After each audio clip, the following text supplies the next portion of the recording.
Annyeonghaseyo. Salam sehat buat kita. Oke, seperti biasa berdoa dulu. Ibu kasih waktu untuk berdoa.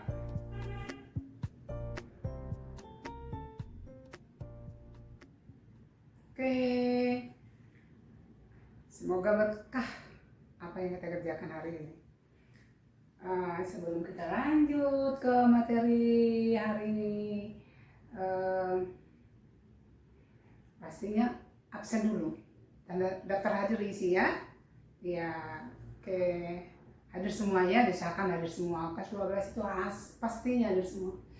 Lanjutan materi kita yang minggu kemarin, ya. Minggu kemarin kan sudut antara, masih ingat? Sudut antara dua garis. Sudut antara dua garis yang berpotongan ya. Oke, lanjutannya berarti materi yang kedua nih dalam sudut dalam ruang. Jadi sudut antara dua garis, sekarang sudut antara garis dan bidang. Tapi sebelum masuk ke sudut antara garis dan bidang, Ibu pengen mereview, masih diingat nggak materi minggu kemarin? Langkah-langkah untuk menentukan sudut antara dua garis. Ya, oke, dibuat dulu kaki sudutnya, ya kan? Ya, setelah dapat sudutnya, dibuatkan bidangnya ya, bidang segitiga. Ya, boleh persegi, tapi kalau emang misalnya dengan segitiga aja udah dapat besar sudutnya, ya perlu bikin persegi atau bidang yang lain ya. Oke, kita lanjut ya. Nanti dalam proses pembelajaran ini pasti sambil Ibu tanyakan materi-materi yang kita pelajari minggu kemarin, karena pasti ada hubungannya ya. Iya. Jadi sudut antara garis dan bidang, ini ada bidang. Karena ini kita bahas dalam ruang, jadi anggap ini sudah ruang, ada bidang datar, ada bidang tegaknya. Nah, ada garis. Jadi kita mencari sudut antara garis dan bidang yang apa? Kedudukannya apa? Di materi yang bagian pertama, kedudukan titik, garis, dan bidang, kita kan sudah pahami benar-benar bahwa kedudukan antara garis dan bidang itu apa aja.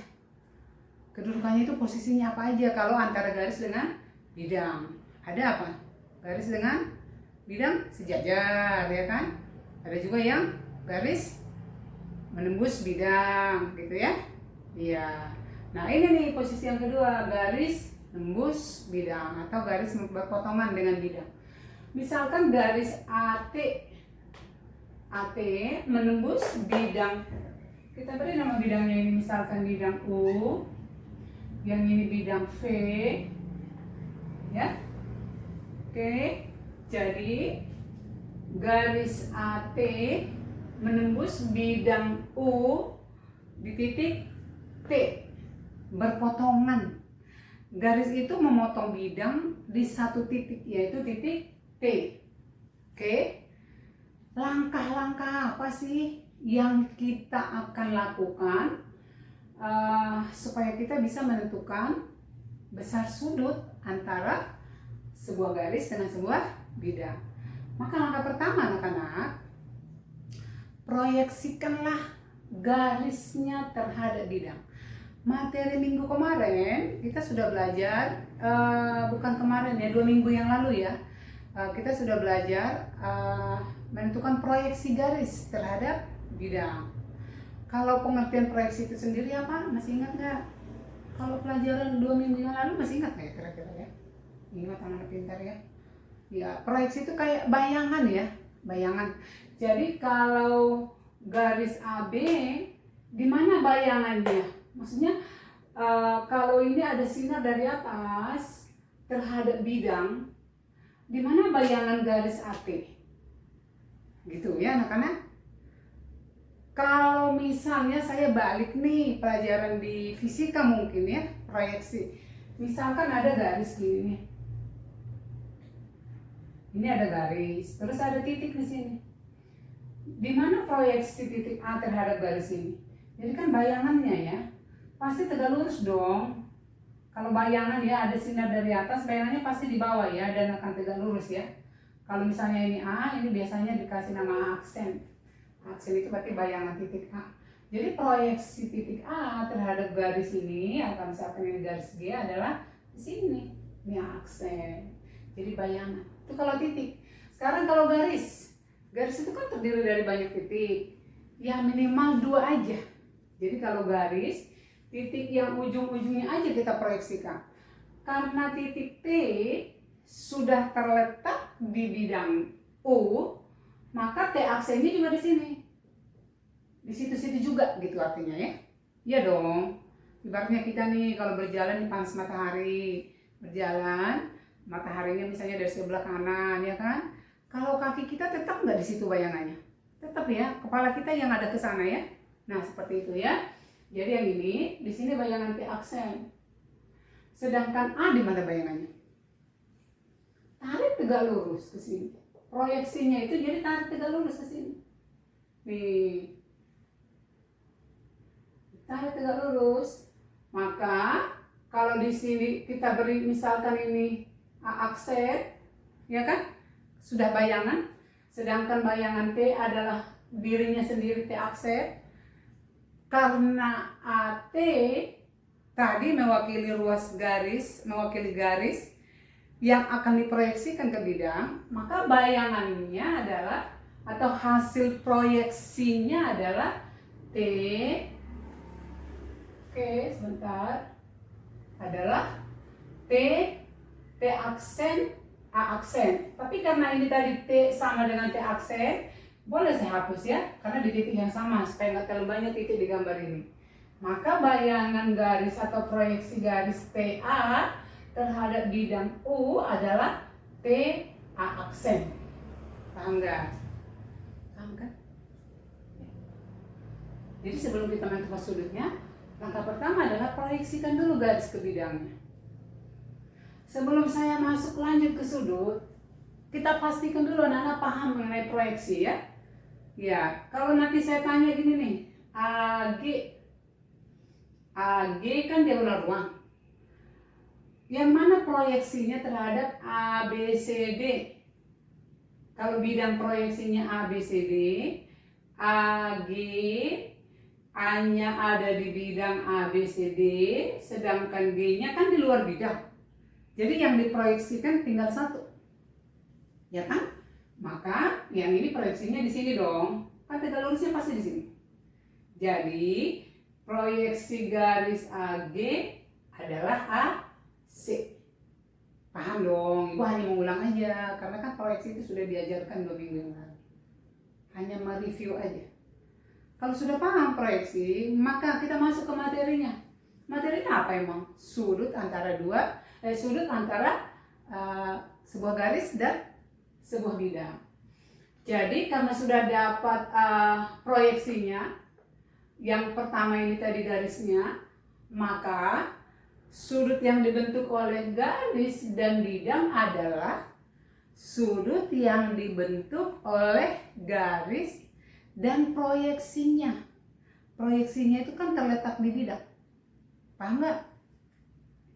Paham ya?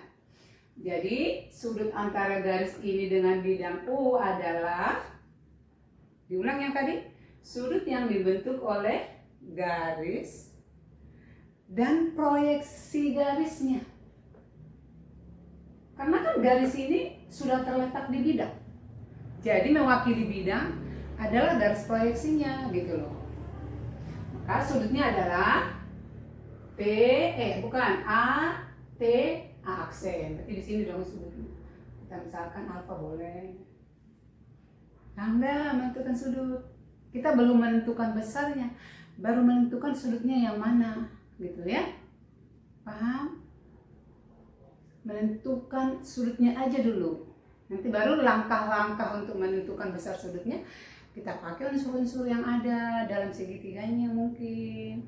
Kalau kita bentuk bidangnya segitiga, ya unsur-unsur segitiganya. Rumus-rumus yang berhubungan dengan segitiga. Kalau memang nanti dia harus kita bentuk bidang perseginya atau persegi panjangnya atau bidang lainnya, ya kita pakai unsur-unsur itu. Kalau udah tahu misalnya persegi ya, apa-apa aja yang kita ingat tentang di persegi, rumus-rumus apa yang berlaku untuk persegi gitu ya. Oke. Sebagai contoh,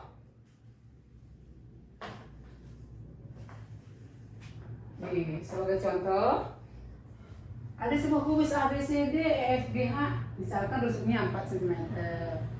Nah, ini kan terdiri dari beberapa buah garis dan beberapa buah bidang. Jadi ini boleh mewakili ini aja nih. Kita ambil sebuah garis, kita ambil sebuah bidang, tapi ingat, garisnya harus menembus bidang, gitu ya. Jangan kamu misalnya ambil nih, sudut yang dibentuk oleh EF dengan bidang alas ABCD, dia kan tidak menembus.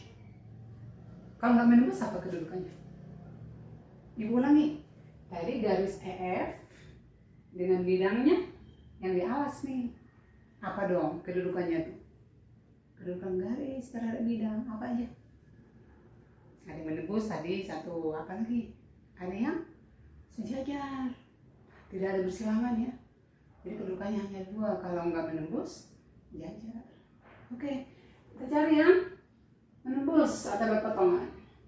Kita coba dari yang pertama ya. Untuk soal ini, ulangi, Ibu tidak tulis lagi soalnya karena Ibu sudah ngomong. Diketahui kubus ABCDFGH, panjang garisnya 4. Maka pertanyaannya, tentukanlah sudut antara garis yang mana nih? Misalnya garis AF dengan bidang dan bidang ABCD. Oke, proyeksi AF ke bidang di mana? Itu langkah pertama. Yang mana proyeksinya? Kalau A di A aksen di A ya, karena kan ada di bidangnya. Berarti tinggal proyeksi apa? F. F itu tegak lurus dengan mana sih? Dengan titik sudut mana? Di antara A, B, C, D. Tegak lurus di B, itu betul kamu. Jadi kalau gitu sudutnya yang mana dong? Tadi garisnya kan ini AF, proyeksinya AB, ya. Berarti sudut antara garis AF dengan bidang ABCD yang proyeksi AF-nya adalah AB, karena kan di sini nih F aksen, paham kan? Maka sudutnya adalah A, apa ayo? A, F, P. Ya, kalau saya ambil bidang segitiga. Tapi kalau misalnya saya ambil persegi apa? Ayo, A, B, F, E gitu ya, persegi. Tapi kalau memang cukup segitiga, segitiga aja. Yang ini tadi garis AF, yang ini proyeksinya F aksen atau kita baca AB. Maka perpotongan kedua kaki sudutnya kan di sini. Perpotongannya, berarti sudutnya di sini. Kalau ini kita misalkan alfa gitu ya. Berapa besarnya alfa? Berapa besarnya? Ayo. Ini kan segitiga sama kaki ya. Ini sama ya. Ya, berarti sudutnya adalah 45 derajat. Paham ya? Gampang banget ini. Karena kan kalau 90 ini sama kakinya, sama-sama rusuk. Berarti ini sama kaki, berarti besar sudutnya sama. Yaitu sama-sama 90 dibagi 2 atau 45 derajat. Paham nggak? Paham ya? Sekarang bandingkan dengan ini garis AG dan bidangnya AG, tapi bidangnya amat itu saya kasih bidang atas EFGH ya, jadi nggak harus ke bidang bawah, diproyeksikan bisa ke atas. Kalau nanti bidangnya di atas ya olah-olah sinarnya dari bawah, nanti proyeksinya ya di bidang atas gitu ya. Oke, amati anak-anak. Yo, serius ya. Santai tapi serius. Serius tapi santai itu ya. Oke. Jadi AG. Kalau AG kan diagonal ruang nih. Diagonal ruang nih. Oke. Tapi ini nggak diproyeksikan ke bawah ya. Karena kalau diproyeksikan ke bawah hanya tetap di sini. G-nya yang diproyeksikan ke mana? Jawab dong. Kemana? C. ke bidang bawah, tapi sengaja saya kasih yang ini ke bidang atas.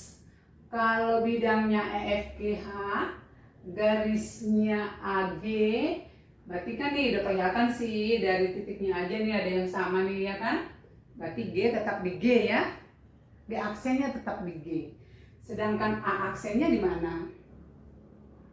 Yo, ingat-ingat yang tadi. Proyeksi. Harus tegak lurus. Berarti di mana tegak lurusnya? Di E. Berarti kalau di E, kamu tulis gini, maka di sini aksen. Yang ini tadi tetap G aksen. Gitu kan? Aksen itu kita beri supaya tahu yang mana yang sudah diproyeksikan. Jadi proyeksi garis AG adalah EG. Gitu anak-anak. Kan yang ini nih aksen sama G aksen atau EG. Karena proyeksinya itu harus ke bidangnya. Kalau gitu yang mana sudutnya? Ya tinggal sambung. A, G, E. Siku-siku di mana? Di A. Ada, masa siku-siku di sini? Di mana di E. Nih, kalau gitu kita pindahkan ke bidang datar. Segitiga atau persegi yang kita pindahkan. Sekali-kali persegi ya, boleh. Kalau persegi berarti disambung ke sini dong. A, C, G, E. Boleh. Kita pindahkan nih. Jadi, itu persegi ya? Persegi panjang atau persegi? Di sini A, di sini C, di sini G, di sini E. Tadi EG itu diagonal sisi ya. Diagonal sisinya berapa? Kalau harusnya 4. Berapa yuk? 4 akar 2. Kalau AG, saya tarik AG ya. Ya, AG itu berapa? Diagonal ruang 4 akar 3. Tadi sudutnya di mana? Sudutnya di mana? Kan tadi di sini ya, antara EG dengan AG. Berarti sudutnya di sini, Nak. Nih, sudutnya ini kita beri nama theta, boleh. Tuh. Jadi kalau yang ini misalkan theta, apa sih yang ditanya? Misalkan nih yang ditanya tangan. Maka tangan theta berapa? Yuk, kalau tangan apa, Nana? Tangan apa? Tangan itu desa. Dalam hati aja sih, jangan tulis desa gini ya. Kayak mati ya, kalau ini sudutnya, siku-sikunya di E, maka sisi miringnya AG, ya dong. Sisi sampingnya EG, karena di sini sudut, yang depannya yang AE. AE kan sama dengan rusuk ya, ini tadi 4 ya. Oke. Kalau yang ini 4, yang ini 4 akar 3. Sorry, yang ini 4, yang ini 4 akar 2, ini 4 akar 3. Maka tangannya adalah desa. Depan, samping. Jadi ini 4 per 4 akar 2. 4 dengan 4 dibagi, dirasionalkan. Jadi berapa? Akar 2 kali akar 2. Setengah akar 2. Selesai. Gampang kan? Coba cari, saya kasih waktu 1 menit.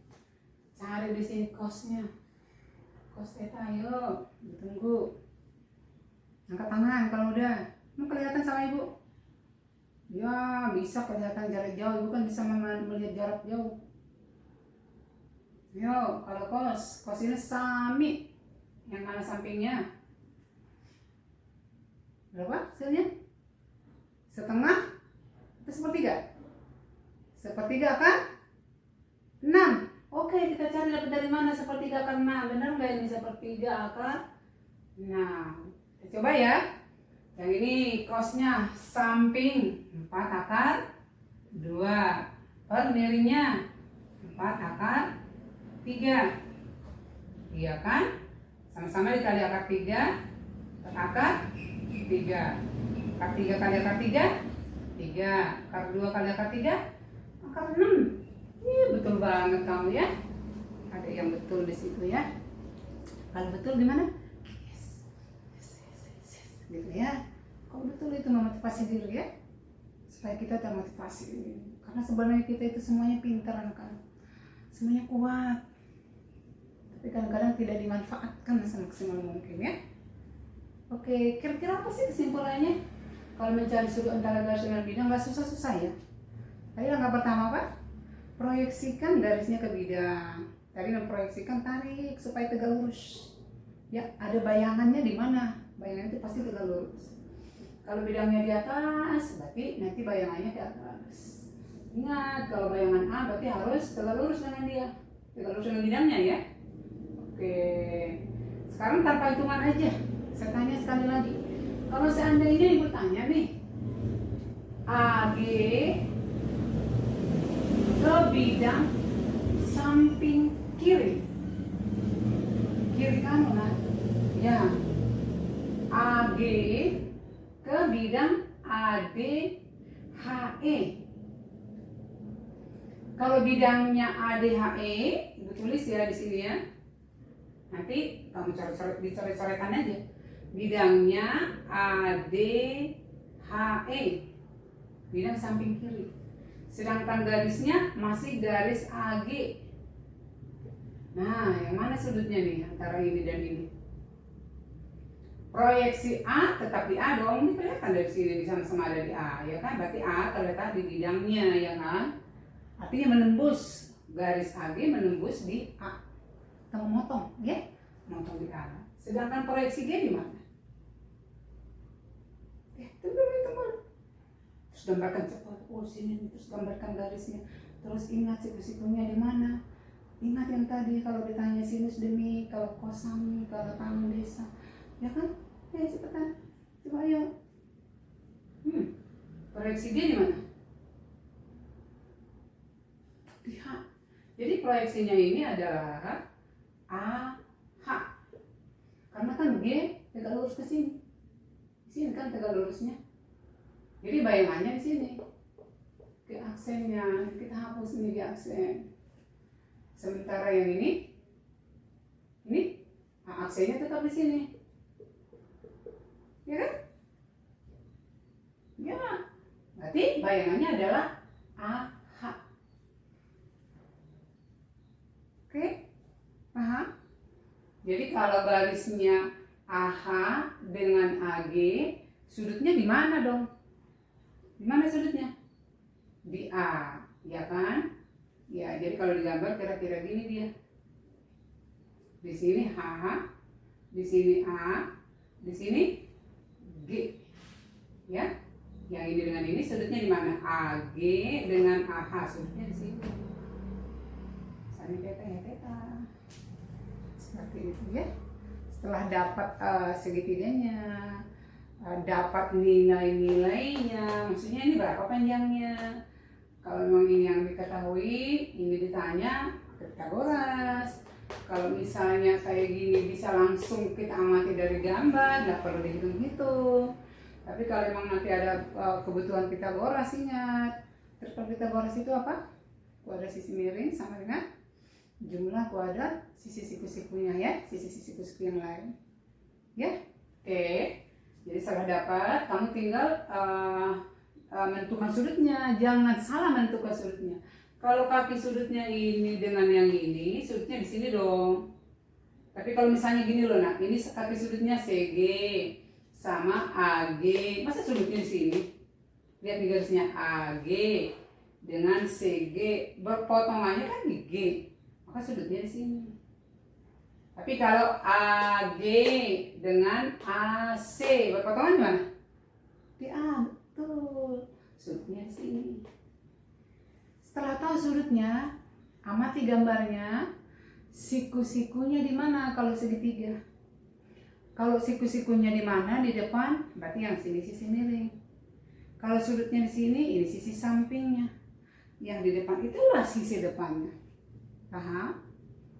Paham ya? Kalau memang hasil dari demi, sami, desa, itu sudut istimewa.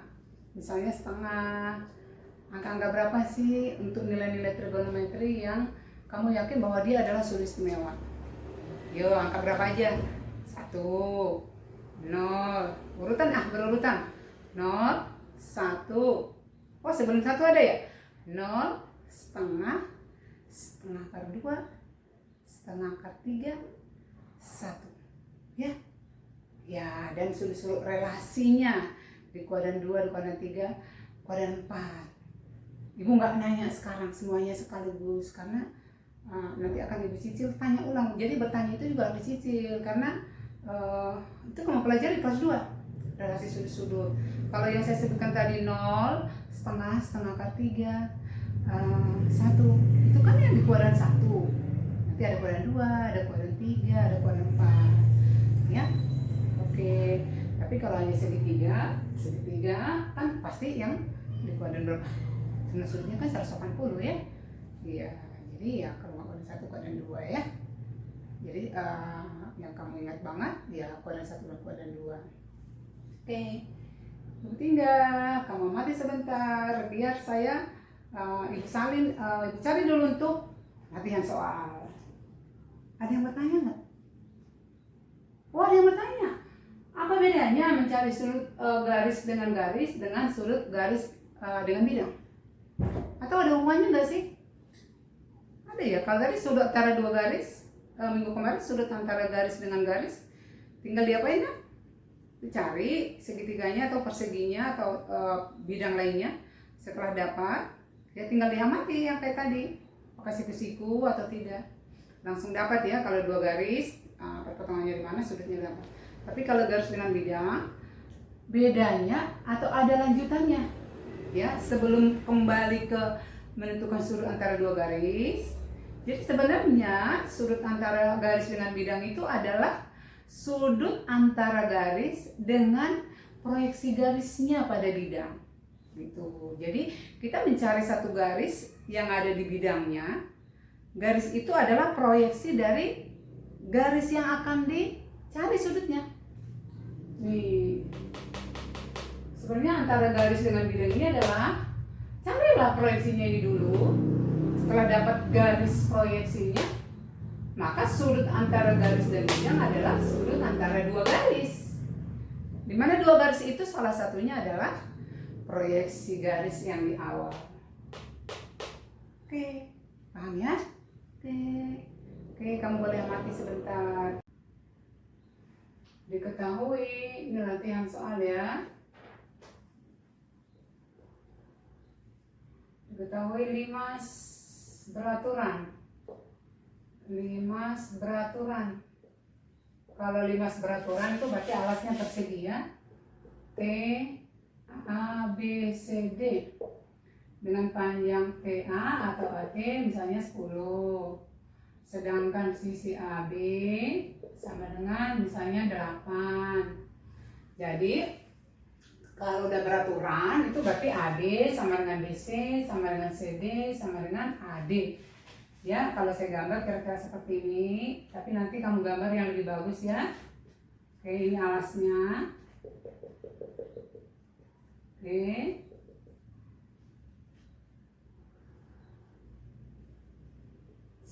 Nah, ini T, A, B, C, D. Jadi karena persegi atau beraturan, ini sama dengan ini gitu loh ya.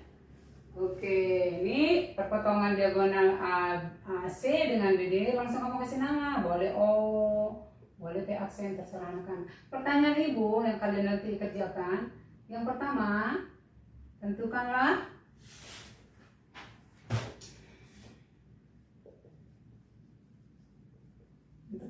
titik 2 yang A. Sudut antara garis AT dengan alas AB CD. Misalkan sudut antara garis AT dengan B sama dengan theta, gitu ya. Carilah ketiga-tiganya, berapa sinus theta, berapa kosinus theta, dan berapa tangen theta. Kalau nanti udah dapat sinus, dapat cos, dapat tangen, bisa nggak dicari kosekan, kotangen, bisa nggak? Masih ingat nggak? Kebalikan sinus, kosekan, kebalikan cos, Sekant. Kebalikan tangan. Tangan. Tinggal dibalik. Jadi kalau misalnya di sinusnya sama dengan setengah, tinggal balik. Setengah dibalik berapa? Min setengah? Tidak. Itu lawannya. Kalau dibalik ya berarti balik. Setengah jadi 2/1. Gitu ya. Oke. Satu lagi. Biar 2 ya. Berapa sudut antara, jika sudut antara AT dengan bidang TBD. TBD, bidang diagonalnya ya. Ya, di mana sudutnya ya? Ingat yang tadi. Misalkan sudutnya ini sama dengan alfa. Dengan cara yang sama, carilah sinus alfa, cari cos alfa, dan tangen alfa. Seperti itu anak-anak. Paham lah, paham. Oke. Menurut ibu pasti sudah jelas. Tapi kalau ada yang kurang jelas boleh ditanyakan ya. Tanyakan ke ibu atau diskusikan dulu lah. Jangan langsung dikit-dikit ke ibu ya. Lebih bagus kita coba dulu, kita cari dari sumber belajar, kita cari dari teman kita. Terakhir nggak bisa mentok ya. Nah, bertanya ke Bu Sina ya. Kita siap menjawab. Karena sudah selesai pertemuan kita hari ini, yaitu sudut antara garis dengan bidang. Ibu pasti kasih oleh-oleh dong. Ya, kasih oleh-oleh adalah oleh-olehnya nih, saya baca nih, catat di situ ya. Oleh-olehnya untuk sudut antara garis dengan bidang. Oleh-olehnya luk 3. Luk 3 halaman 43. Ibu nggak tulis loh, sengaja nggak saya tulis supaya kamu catat. Orang yang nggak mencatat tertidur dan nanti nggak bisa tahu dia PR-nya. Yuk, ya PR-nya adalah luk 3 halaman 43 nomor 2 dan 6 saja. Nomor 2 dan 6 saja. 2 soal ya. Oleh-oleh, jadi ibu setiap datang harus kasih oleh-olehnya. Ya, kan kita saudara ya, sebangsa dan setanah air ya. Oke, mohon maaf kalau ada yang salah.